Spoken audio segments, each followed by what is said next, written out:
नमस्कार। कर्नाटका के उडुपी से शुरू हुआ हिजाब का विवाद पूरे कर्नाटका में फैल गया और सैकड़ों कॉलेजेस में लड़कियों ने स्कार्फ पहनकर या हिजाब पहनकर क्लासरूम अटेंड करने की कोशिश की या इजाजत मांगी, जो कि कॉलेज प्रशासन ने उनको रोका।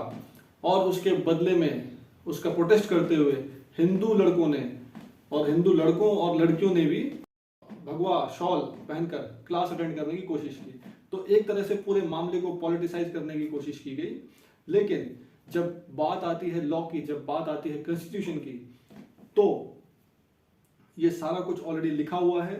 जो दावा किया जाता है कि स्कार्फ पहनना या हिजाब पहनना ये उनके संवैधानिक अधिकार हैं या फ्रीडम ऑफ रिलीजन है, तो हम संविधान के अनुच्छेद में ही देख लेते हैं, संविधान में ही देख लेते हैं कि उनका स्कार्फ पहनना या हिजाब पहनना कहाँ तक संवैधानिक है और कानून के हिसाब से उनके ऊपर कितना रिस्ट्रिक्शन लगाया जा सकता है।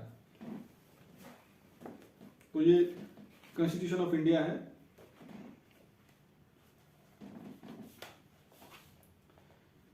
Section 25, freedom of conscious and free profession, practice and propagation of religion. Sub section 1 बोलता है subject to public order, morality and health and to the other provisions of this part. यानी कि ये जो आर्टिकल 25 है, ये कोई सबसे सुपीरियर नहीं है। यानी कि इस भाग में, यानी पार्ट 3 में सेक्शन 25 आता है, पार्ट 3 के अदर प्रोविजंस के अधीन है, ये अदर प्रोविजंस के कंप्लायंस में है, उसके खिलाफ नहीं जा सकता। और subject to public order, morality and health and to the other provisions of this part, all persons are equally entitled to freedom of conscience and the right freely to profess, practice and propagate religion। यानी इसका हिंदी में अगर अर्थ देखेंगे तो हिंदी में अर्थ हुआ इसका कि हिंदी में अर्थ हुआ अंतःकरण और धर्म की अबाध रूप से मानने, आचरण और प्रचार करने की स्वतंत्रता।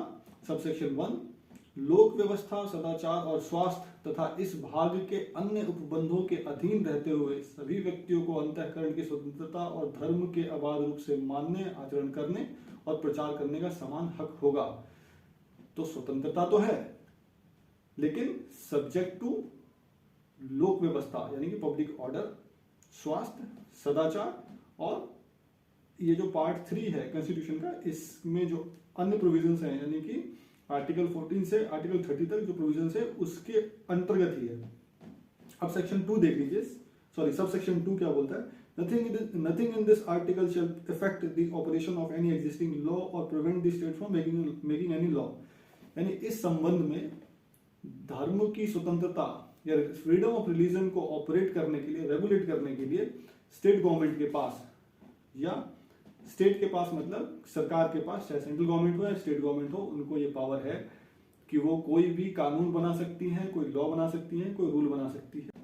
तो इसको रेगुलेट किया जा सकता है, रिस्ट्रिक्ट किया जा सकता है, और any financial, economic and political और अदर सेकुलर एक्टिविटी में be associated with religious practice.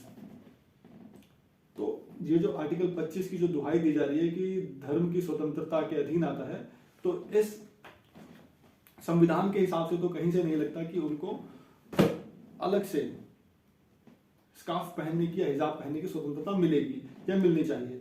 अब बात करते हैं कि कर्नाटका गवर्नमेंट ने, क्योंकि कर्नाटका गवर्नमेंट ने इसका क्या हल निकाला है, क्योंकि पिछले 3-4 दिनों से आप देखेंगे बड़े बड़े लीडर, राहुल गांधी से लेके सबने इस बारे में बहुत बयान दिए हैं और ऐसा प्रोपोगेट किया है कि कर्नाटका में लड़कियों के धार्मिक स्वतंत्रता का हनन किया जा रहा है।